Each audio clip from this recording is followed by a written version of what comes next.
প্রায় ৩ ঘন্টা রুদ্ধশ্বাস অপেক্ষার পর সন্ধ্যা ৫:৩০টার দিকে জিম্মি ঘটনার অবসান হয়। রোমাঞ্চের নেশায় কেরানীগঞ্জের রূপালী ব্যাংকে ডাকাতির চেষ্টা করেছেন আটককৃতরা।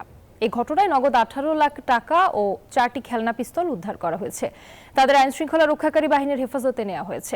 ডাকাতরা সিনেমা দেখে অনুপ্রাণিত হয়ে এমন কাজ করেছেন বলে দাবি করেছেন পুলিশ সুপার।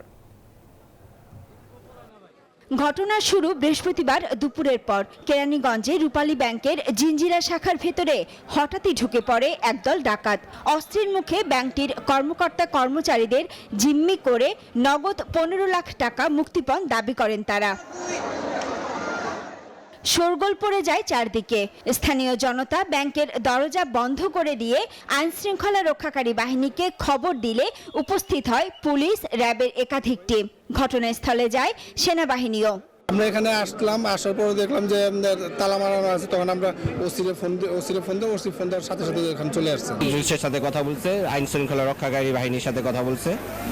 গুলি চালিয়েছে না, গুলি চালায় নাই।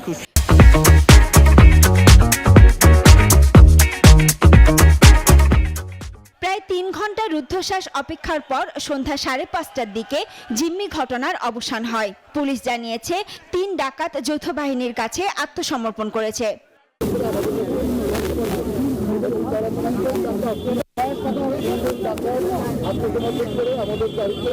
সিনেমা দেখে অনুপ্রাণিত হয়ে রোমাঞ্চের নেশায় এমন কাজ করেছেন বলে জানিয়েছেন ঢাকা জেলার পুলিশ সুপার। মৃত্যু ঝুঁকিতে যেন কেউ না থাকে এবং মৃত্যুবরণ যেন না করে, কোনো অস্ত্র ইউজ না করে যতটুকু পারা যায় ওদের সাথে নেগোশিয়েট করে তোমাদেরকে ওখানে সফল হতে হবে। এ ঘটনায় উদ্বেগ উৎকণ্ঠা তৈরি হলেও আইন শৃঙ্খলা বাহিনী এবং সেনাবাহিনীর চেষ্টায় কোনো ক্ষয়ক্ষতি হয়নি, লোপাট হয়নি ব্যাংকের কোনো টাকা। শাফিয়া রাসনা, নিউজ 24, ঢাকা।